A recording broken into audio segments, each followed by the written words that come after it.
Hi every one. നമ്മൾ എല്ലാവരുടെ വീട്ടിലും കോമൺ ആയിട്ട് കാണുന്ന ഒരു കാര്യമാണ് ഇതുപോലെ ഡോർ ഹാൻഡിൽ ലൂസ് ആകുന്നതും ലാച്ച് പ്രോപ്പർ ആയിട്ട് ലോക്ക് ആവാത്തതും. നമ്മളപ്പോൾ ഈ ഒരു ഡോർ ലോക്ക് റിമൂവ് ചെയ്യാൻ പോവുകയാണ് കേട്ടോ. പുതിയതായി വാങ്ങിയത് മിൽട്ടന്റെ ഈ ഒരു ലാച്ച് സെറ്റ് ആണ്. സിമ്പിൾ ഡിസൈൻ ആണ്, അതുപോലെ ഇൻസ്റ്റാൾ ചെയ്യാനും ഈസിയാണ്, മാത്രമല്ല ബഡ്ജറ്റ് ഫ്രണ്ട്ലി കൂടിയാണ്. എല്ലാ ഡോറിലും യൂസ് ചെയ്യാം. വീട്ടിലെ ആവശ്യങ്ങൾക്ക് ഇത് നല്ലൊരു ഓപ്ഷൻ കൂടിയാണ്. ഡോർ ലോക്ക് വാങ്ങുമ്പോൾ കുറെ കാര്യങ്ങൾ ശ്രദ്ധിക്കണം.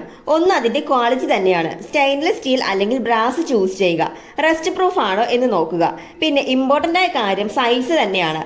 പഴയ ലോക്ക് അഴിച്ചുകൊണ്ടുപോയി അതിന് മാച്ച് ആകുന്നത് വാങ്ങുന്നതാണ് ഏറ്റവും നല്ലത്. ഹോൾ ഡിസ്റ്റൻസും കറക്റ്റ് ആവണം. അപ്പൊ നമ്മൾ ഇവിടെ ഈ ഒരു ഡോർ ലോക്ക് മാറിയിട്ടുണ്ട് കേട്ടോ.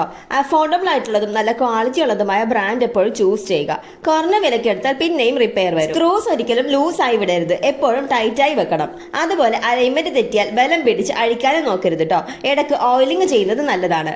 രണ്ട് ഡോറുകളും നല്ല സ്മൂത്ത് ആയി വർക്ക് ചെയ്യുന്നുണ്ട്. വീഡിയോ യൂസ്ഫുൾ ആയെങ്കിൽ ലൈക്ക് ചെയ്യുക. ഇത്തരം പ്രാക്ടിക്കൽ വീഡിയോസ് ലഭിക്കാൻ ചാനൽ സബ്സ്ക്രൈബ് ചെയ്ത് ബെൽ ഐക്കൺ കൂടി എനേബിൾ ചെയ്യണേ. താങ്ക്